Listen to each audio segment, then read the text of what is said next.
Hey y'all, what's up? I want to kind of reach out to sons and daughters who have chosen to cut ties, disconnect, break free, move forward in life without their family of origin, etc. And I'll be honest with you, it's a choice that I made from my teen years on up. It's a choice my daughters made regarding our relationship. And so I have experience when it comes to disconnecting from my mom, and also my daughter's disconnecting from me. So I understand. I'm just going to be the first to say I was winging it when I raised my daughters. I was winging it so much so, and I'm not saying I had trouble with my daughters because I just didn't. They weren't they weren't trouble. They weren't troubled. They were good kids, and we had a learning curve along the way, and so much so where I said to them, if there's anything different you want to see in our household, let me know. If there's a rule or an adjustment, or if there's something I can do different, let me know. And not that I wanted them to control the situation by far, but I knew that I had to be open to it. And so I think a lot of times we're in situations in my childhood. My mom never said, hey, let me know if I can do something different. It just the way it was. And that's fine. That's her style of parenting.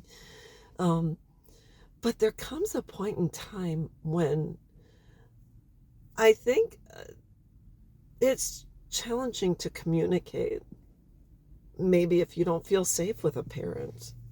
Um, for me, and I've stated this before, I did not feel my mom was maternal. She was more of a disciplinarian, where my dad was just really easygoing and said, do what you want. And so it's just the way it was.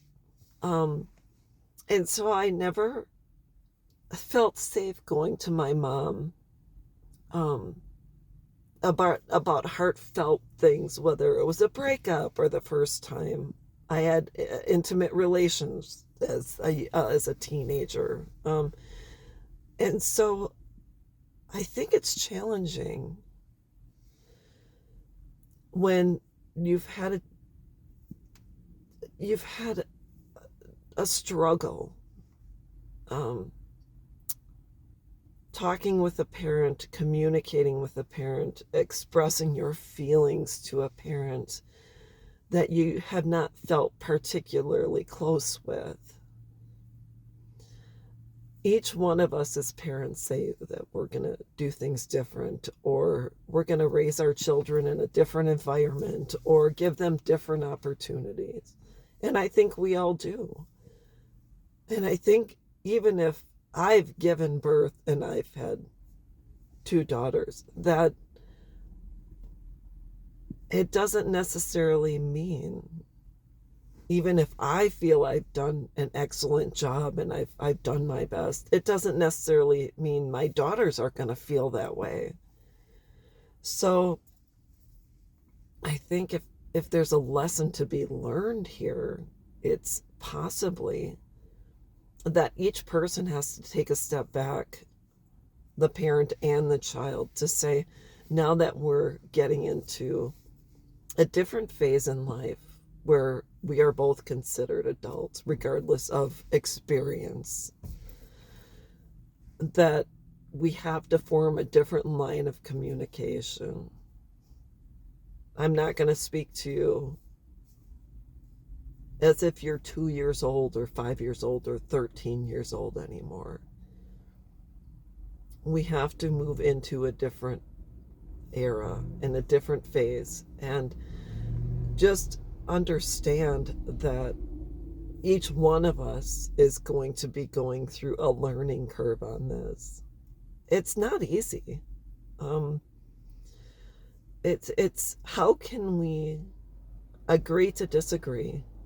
How can we be in the same room and each one of us feel safe? And oh, is it possible we can go to therapy to have someone else help navigate this so that we can move forward cohesively and neither one of us has to run away? So I'm just presenting this with the hopes of helping other people. You can do what you want, but it's better than breaking bread is better than breaking up.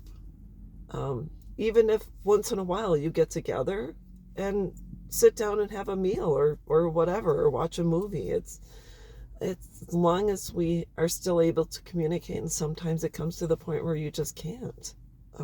But both people have to be willing and open to go in that direction. So anyways, that's all I've got for now, and I'll be back.